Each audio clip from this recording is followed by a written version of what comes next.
Günümüz insanı için çok sıkça karşılaştığı, hayatının içerisinde belki de merkezine yakın bir yerlerde olan bir kavram var. Bu da şirketler. Çoğumuz bir şirkette çalışıyoruz ya da kendi şirketimiz var.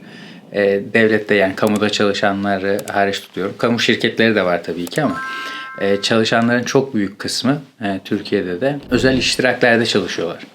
Peki bu şirket denilen şey ne zaman ortaya çıktı? Çünkü her zaman böyle bir şey yoktu. Şunu demek istemiyorum, ticaret her zaman vardı. Yani ticaret insanlık tarihi kadar eski olabilir. Takasla başladı. Sonrasında paranın icadıyla da hızlandı. Paranın icadı da bu topraklarda biliyorsunuz. Ticaret çok eski bir şey. Fakat bunun şirketleşmesi, bir işletmeye dönmesi, günümüzdeki büyüklüklerine erişmesi daha yeni, modern kavramlardan. Ve bunu hızlandıran da bir şey var. Yani belki şirketleşme, insanların kendi işletmelerinin olması durumu paranın bulunmasından sonra ortaya çıkmıştır. Belki yakın çağlarda meydana gelmiştir. Fakat bildiğimiz formuyla limited şirketler veya anonim şirketler bildiğimiz formuna yakın bir haliyle 1600'ler civarında, 1600'lere, 1500'lerin sonunda İngiltere'de, Hollanda'da ortaya çıkmış. Şimdi Fransızlar da kendilerine buna benzer bir formun daha erken çıktığını söylüyorlar. 13. yüzyıl civarında. Kanıtlar da var. Okey, ama oraya biz çok girmeyelim. İngiltere'de nasıl bunun meydana geldiğini söyleyelim. İngiltere'de ilk böyle limited şirketin ortaya çıkışı aslında kraliyet ailesinin belli bölgelerle ticareti monopol haline getirmek istemesiyle ortaya çıkıyor. İlk bir Rusya şirketi kuruluyor. Rusya ticaret şirketi. Sonrasında East India, yani Doğu Hindistan ticaret şirketi ile bu taçlanıyor.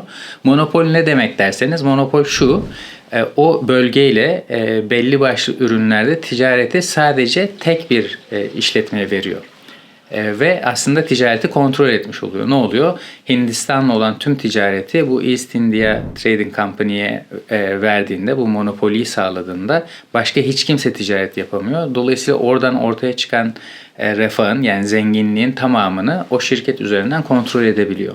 Şimdi bu tabii böyle bir işletmeyi kurabilmek sadece kraliyetin tek başına gücünün de yeteceği bir şey değil. Yatırımcı lazım. East India Trading Company. Bu arada bu isim size şeyden tanıdık gelebilir. Karayip Korsanları filminde Kaptan Jack Sparrow'u yakalamaya çalışan, yani karşı taraftaki kişiler Doğu Hindistan Ticaret Şirketi'nin üyeleriydi. O şeyden de hatırlarsanız, filmden de hatırlarsanız, bu o kadar güçlü bir iştirak haline geliyor ki kendi ordusu var, inanılmaz bir serveti var, gemileri var, tabii ki personelleri var. Çok ciddi bir nüfuzu var İngiltere'de. Şimdi bunu kurarken ama 1000'e yakın yatırımcı bir araya geliyor. Bu 1000'e yakın yatırımcı paralarını ortaya koyuyorlar. Fakat problem şu: normalde bir işletme düşünün. Kendiniz bir işletme kurdunuz. Bu işletmeyi kendiniz yönetmeye çalışıyorsunuz, değil mi? Belli bir büyüklüğe gelene kadar. Ama 1000 kişi bir araya geldiniz, bir işletme kuruyorsunuz. Bu işletmeyi kim yönetecek? Ayrıca bu işletmeye bir şey olursa, borçlarını ödeyemezse, iflas ederse, bu yatırım yapan kişiler ne kadar sorumlu olacaklar? Şimdi burada çözülmesi gereken dilemma şu: eski tarihlerde eğer siz bir dükkanınız var diyelim, bir borç yaptınız ve borcu ödeyemediniz. Özellikle kıta Avrupa'sında sizi hapse atabiliyorlar, evinizdeki malınızı, mülkünüzü alabiliyorlar. Hatta köleleştirdikleri oluyormuş. Yani sadece sizi değil, ailenizi de alıyorlar, borcunuzu ödeyene kadar çalıştırıyorlar. Şimdi böyle bir risk altında bu yatırımcılar yatırımı yapar mı? Yani diyelim ki iflas etti bu şirket. Yani East India Trading Company. Gidip de orada yani köle olma, ailelerinin çalıştırılması riskini alırlar mı? Almak istemezler. Dolayısıyla burada bir imtiyaz veriliyor. Deniliyor ki siz sadece buraya yatırım yaptığınız kadar yükümlü olacaksınız. Bunun icadı, yani bu limited liability deniyor İngilizce'de. Türkçe'de, Türk Ticaret Kanunu'nda ne diye geçiyor bilmiyorum. Sınırlı sorumluluk veya kısıtlı sorumluluk diyelim. Bu sınırlı sorumluluk, ben ne kadar sermaye yatırdıysam, diyelim ki 100 altın bir sermaye koydum veya işte 100 pound bir sermaye koydum, o zaman borçtan 100 pound kadar sorumluyum demek. Şimdi bu neden önemli olsun derseniz, aslında modern ekonomik sistemin temelinde bu inovasyon yatıyor. Ne demek istiyorsun Aykut? Şunu demek istiyorum. Şimdi bu imtiyazlar belli başlı şirketlere veriliyor. Tamam, işte East India Trading Company'ye veya bunun gibi kurulan başka şirketler var. Kraliçe veya kraliyet bu izni veriyor. Diyor ki siz bu şirket olarak sınırlı sorumlulukla buraya yatırım yapabilirsiniz ve şu bölgeyle monopol olarak ticaret yapabilirsiniz. Okey, güzel. Ama zaman içerisinde özellikle sanayi devrimi ve işte buhar motorlarının bulunmasıyla şöyle bir şey ortaya çıkıyor. Küçük atölyelerden artık büyük işletmeler kurulmaya doğru gidiyor. Yani 5-10 kişinin çalıştığı küçük böyle üretim tesislerinden çok büyük üretim tesislerine doğru gidilme ihtiyacı ortaya çıkıyor. Büyük projeler var, işte demiryolu projeleri var. Bu demiryolu projelerini gerçekleştirmek için maden yatırımları çok yapılıyor. Bu madenlerden tabii ki işte o çıkan madenleri işleyecek tesisler yapılması lazım. Ve buralarda çok büyük miktarlarda yatırıma ihtiyaç duyuluyor. Bu yatırımlar nasıl toplanacak? Yani bu limited liability, sınırlı sorumluluk olmadan insanlar aynı yatırımları yapma hevesinde değiller. İngiltere'de yine ilk 1850'ler civarında Limited Liability Act, yani işte bu sınırlı sorumluluk kanunu devreye giriyor. Ve diyor ki biz böyle bir şirket formu ortaya koyarsak daha çok yatırımcıyı çekeriz. Daha çok yatırımcıyı çektikçe daha çok şirket kurulur. Daha çok şirket kurulur, işler büyür. Büyük yatırımlar olabilir ve haklı da oluyorlar. Bunun hemen ardından Amerika'da da benzer bir kanun çıkıyor. Türkiye'de ne zaman çıkıyor tam emin değilim. Bir bakmak lazım. Belki yorumlarda baktıktan sonra yorumlara bunu ekleyebilirim. Cumhuriyet'le birlikte olabilir belki. Fakat bu limited liability, sınırlı sorumluluk bizim bugünkü şirketlere gelmemizdeki en büyük sosyal inovasyonlardan birisi. İnsanlar korkmadan servetlerini işletmelere yatırabilir oluyorlar. Çünkü sadece sınırlı bir sorumlulukları var. Ne kadar sermaye koyarlarsa o kadar sorumlular. Türkiye'de bu arada günümüzde devlet alacakları da sınırlı sorumluluk diye bir şey yok. Onu da söylemiş olayım. Devlet alacaklarını alıyor yani. Fakat özel işletmeler açısından baktığınızda sınırlı sorumluluk devam ediyor. İşin hukuki kısmını boş verelim. Tarihine geri dönelim. 1850'lerde bu Limited Liability Act'in ortaya çıkmasıyla, yani sınırlı sorumluluk kanununun ortaya çıkmasıyla işletmeler büyümeye başlıyor ve profesyonel yönetici kavramı da o sıralarda ortaya çıkıyor. Çünkü işletmeler çok büyüyor, sahipleri bunu yönetemez oluyor, başka insanların bunu yönetmesi gerekiyor ve profesyonel yöneticiler de ortaya çıkıyor. Özellikle 1900'lerin başında büyük sanayiciler ortaya çıkmaya başlıyor.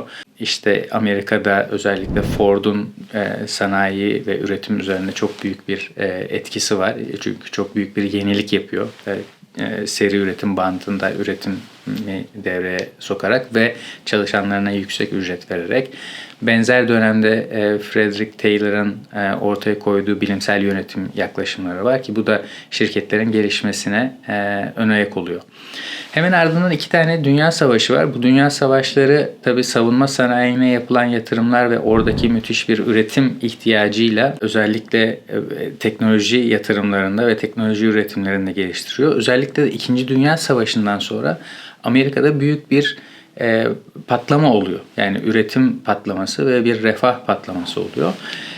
O sıralarda bilgi işi de, yani bizim önceki dönemde, yani 2. Dünya Savaşı'ndan önce daha çok üretim ve emtia üretimine, yani ürünlerin üretimine doğru giderken 2. Dünya Savaşı'ndan sonra bolca hizmet, finansal hizmetler, sigorta hizmetleri, bankacılık hizmetleri, belli bir müddet sonra yazılım hizmetleri, danışmanlık gibi böyle alanlarda da ciddi bir atılım oluyor ve bilgi işi ortaya çıkıyor. Anladığımız formunda şirketlerin anladığımız, yani fiziki ürün üreten şirketlerden bilgi üreten veya bilgiyle iş yapan şirketler ortaya çıkıyor. Günümüze yaklaştıkça da bu sefer yazılım ve teknoloji çok fazla işin içine girdi. Şimdi çalışanların çok büyük kısmı özellikle gelişmiş ülkelerde üretimde birebir çalışmak yerine ya hizmet üretiyor ya da bilgi üretiyor. Yani ya teknoloji üretiyorlar ya da hizmet üretiyorlar. Ürün üreten tabii ki çalışanlar ve şirketler de bolca var. Fakat bunlar genelde Çin'e kayıyor üretim. Türkiye ciddi bir üretim üssü, teknoloji üssü de olmaya çalışıyor. Fena da gitmiyor bu açıdan baktığımızda. Biz şeye geri dönersek, yani bu şirketlerin tarihine bakarsak, İngiltere'de yaşadığım dönemde mesela orada şeyi fark etmiştim. Çok eski işletmeler var. Yani 300-350 yıllık işletmeler var hala yaşayan. Türkiye'deki en eski işletmeler sanıyorum 100 yılı aşkın, 10'a yakın işletmemiz var. Kuru kahveci var. Reklam değil bu arada bunlar. Bir lokumcumuz var yine eski işletmelerden. Ama 10 tane falan sanıyorum. Yani Türkiye'de ticaretin, işletmelerin, ticaretin demeyeyim, özür dilerim, ticaret kültürü var. Şirketleşme ve bu limited şirketler veya anonim şirketlerin gelmesi, sanayi devriminde geç kaldığımız gibi bunlarda da biraz geç kalmış durumdayız. Fakat şu anda İstanbul borsasına kote bir sürü anonim şirket var. Günümüzde limited şirket çok hızlı kurulabiliyor. Hızlı adapte olduğumuzu düşünüyorum.